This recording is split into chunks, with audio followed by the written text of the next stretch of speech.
और अब खबर झारखंड के साहिबगंज से, जहां बड़ा हादसा हुआ है। गंगा नदी में डूब गई फायर ब्रिगेड की गाड़ी, दमकल की गाड़ी जो है गंगा नदी में डूब गई है। तो देखिए तस्वीर भी इसको लेकर के सामने आई। झारखंड के साहिबगंज से खबर इस वक्त आपको बता रहे हैं, बड़ी खबर, जहां देखिए साहिबगंज में ये बड़ा हादसा हुआ है और गंगा नदी में यहां पर फायर ब्रिगेड की जो गाड़ी है वो डूबती हुई नजर आई। दमकल विभाग की गाड़ी है।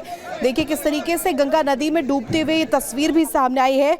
ब्रेक फेल होने की वजह से गंगा नदी में डूब गई दमकल की गाड़ी और फायर ब्रिगेड की गाड़ी के ड्राइवर की तलाश भी अब लगातार की जा रही है। आप तस्वीर के जरिए देख सकते हैं किस तरीके से जो ड्राइवर इस फायर ब्रिगेड की गाड़ी में मौजूद था उसे तलाशा जा रहा है। दो तस्वीर इस वक्त टीवी स्क्रीन पर।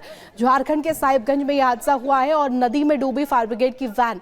तो ये दो तस्वीरें आपको इस वक्त दिखा रहे हैं अलग अलग एंगल से, जहां किस तरीके से देखिए नजर रखी जा रही है। तलाश यहां पर ड्राइवर जो दौरान मौजूद था वैन में, फायर ब्रिगेड की वैन में, उनकी तलाश की जा रही है।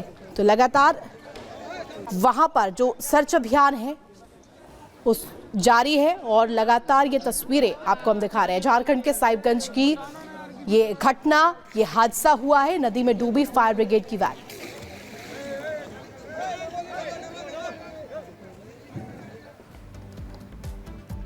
और बांग्लादेश की मोहम्मद यूनुस के नेतृत्व वाली अंतरिम सरकार के सलाहकार महफूज आलम की एक विवादित पोस्ट पर हंगामा मचा हुआ है। हालांकि महफूज आलम की इस फेसबुक पोस्ट को अब हटा दिया गया है। बांग्लादेशी नेता की विवादित पोस्ट पर विदेश मंत्रालय ने कड़ा विरोध दर्ज कराया है। एक खास रिपोर्ट आपको दिखाते हैं।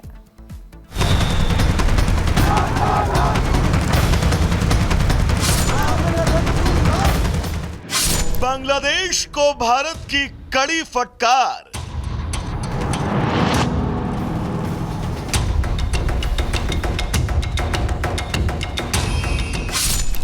सोशल मीडिया पोस्ट पर जताया ऐतराज।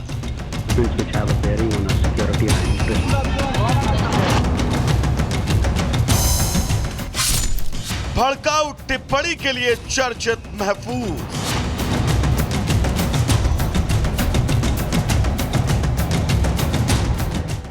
बांग्लादेश की अंतरिम सरकार के सलाहकार महफूज आलम की सोशल मीडिया पर की गई पोस्ट पर बवाल मचा है। हालांकि विवाद बढ़ने पर इस पोस्ट को हटा दिया गया।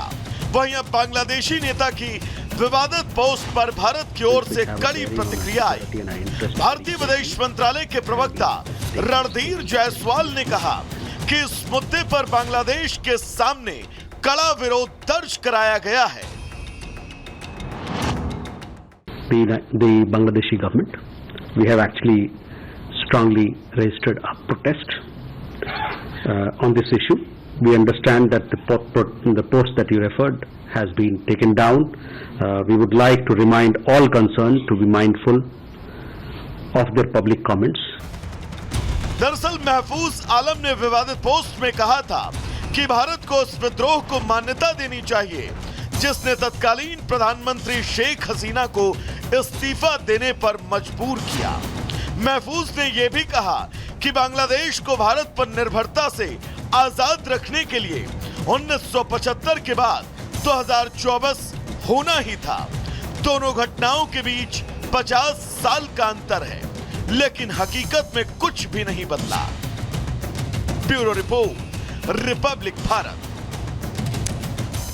और बांग्लादेश में एक बार फिर से हिंदू मंदिरों में तोड़फोड़ की गई है। बांग्लादेश में 3 हिंदू मंदिरों को टारगेट किया गया है। यहां पर न सिर्फ तोड़फोड़ की गई है बल्कि भगवान की मूर्तियों को खंडित भी किया गया है। खबर बांग्लादेश से है, जहां पे बांग्लादेश के मेमनसिंह और दिनाजपुर में बदमाशों ने 2 दिनों के भीतर 3 हिंदू मंदिरों को की 8 मूर्तियों को खंडित किया है। शुक्रवार को यह जानकारी मिली है, जहां पर देखिए जो 3 हिंदू मंदिर है वहां पर जो 8 मूर्तियां हैं उनको खंडित किया गया है। मेमनसिंह और दिनाजपुर में बदमाशों ने, ये जो बदमाश है ये कौन है आप समझ रहे होंगे किस तरीके से यहां पर पहले टारगेट किया गया हिंदुओं को। और जो हिंदू मंदिर है वहां पर जो हिंदू मंदिरों के देवी देवता है उनकी मूर्तियों को खंडित किया गया। किस तरीके से जो तस्वीरें निकल के सामने आई हैं वो यहां पर दिखाई दे रही हैं।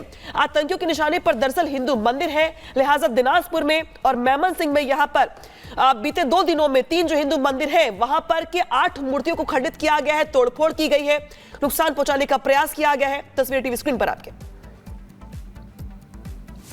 तो देखिए इस बीच खबर मथुरा से सामने आ रही है, जहां जैत में स्वाट टीम और पुलिस की यहां पर मुठभेड़ हुई है। गौ तस्कर के साथ मुठभेड़ हुई है। इस दौरान देखिए गौ तस्कर के साथ साथ एक पुलिसकर्मी भी घायल हुआ है। 1 मिनट की रिपोर्ट आपको दिखाते हैं। मथुरा पुलिस ने एक गौ तस्कर को मुठभेड़ के बाद गिरफ्तार कर लिया है। गिरफ्तार गौ तस्कर का नाम तारिक बताया जा रहा है। राजस्थान के डीग के रहने वाले तारिक पर 2021 में मथुरा से गौ तस्करी करने का आरोप लगा था, जिसके बाद से यूपी के साथ साथ राजस्थान पुलिस भी उसे तलाश कर रही थी। तारिक पर 25,000 का इनाम भी रखा गया था। शुक्रवार की देर रात तारिक के जैत के तेहरा गांव के जंगल में छिपे होने की खबर मिली थी, जिसके बाद स्वाट और जैत पुलिस ने जंगल में तारिक की तलाश शुरू कर दी। पुलिस को आता देख तारिक ने पुलिस पर फायरिंग कर दी। इस फायरिंग में एक पुलिसकर्मी प्रदीप मामूली रूप से घायल हो गया। इसके बाद जवाबी फायरिंग में तारिक के पैर में गोली लगी, जिसके बाद उसे गिरफ्तार कर लिया गया। तारिक के पास से तमंचा, कारतूस और एक बाइक बरामद हुई है। वहीं घायल बदमाश को इलाज के लिए अस्पताल में भर्ती कराया गया है। Bureau report, Republic Bharat. और इधर दिल्ली पुलिस ने एनकाउंटर में 1 लाख के इनामी बदमाश को गिरफ्तार कर लिया है। उसके दोनों पैरों में गोली लगी है। कैसे दिल्ली पुलिस की तरफ से कुख्यात बदमाश को पकड़ने के लिए जाल बिछाया गया, इस रिपोर्ट में आपको दिखाते हैं।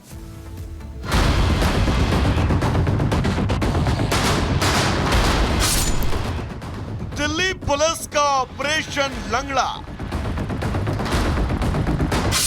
1 लाख का इनामी पुलिस गिरफ्त में। दिल्ली पुलिस ने एनकाउंटर के बाद 1 लाख के इनामी बदमाश निशु को गिरफ्तार किया है। निशु के दोनों पैरों पर गोली लगी है, जिस पर यूपी पुलिस ने 1 लाख का इनाम रखा था। निशु पर कुल 32 आपराधिक मामले दर्ज हैं। बदमाश निशु 10 से 15 साल जेल में रहकर भी आ चुका है। बीते दिनों दिल्ली के जंगपुरा इलाके में निशु ने अपने साथियों के साथ मिलकर 18 लाख की रॉबरी को अंजाम दिया था और इसी मामले में निशु मोस्ट वांटेड चल रहा था। दिल्ली पुलिस इस मामले में 3 आरोपियों को पहले ही गिरफ्तार कर चुकी थी।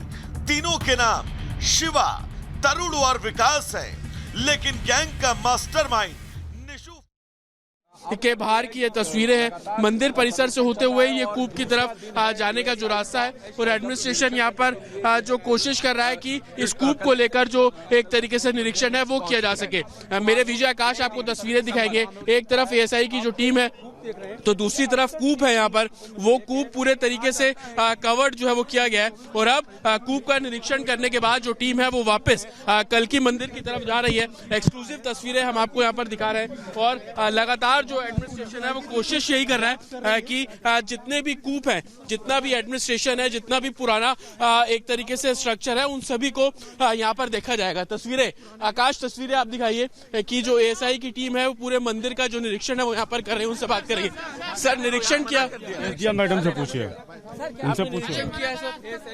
हालांकि वो बात नहीं कर रहे हैं, लेकिन आप देखेंगे पूरा जो मंदिर परिसर है उनको यहाँ पर वो टीम जो है वो देख रही है कि कितनी जगह पर ये जो मंदिर परिसर बना हुआ है, कितना प्राचीन मंदिर है। इस कल्की मंदिर के बारे में अगर आपको बताएं कि सबसे पुराने मंदिर में से एक है ये कल्की मंदिर, और उसी कल्की मंदिर में जो कूप बना हुआ था, उस कूप के निरीक्षण करने के लिए एएसआई की जो टीम है वो यहाँ पर पहुंची है, और प्राचीन मंदिर के तौर पर भी इसको साफ तौर पर देखा जाता है।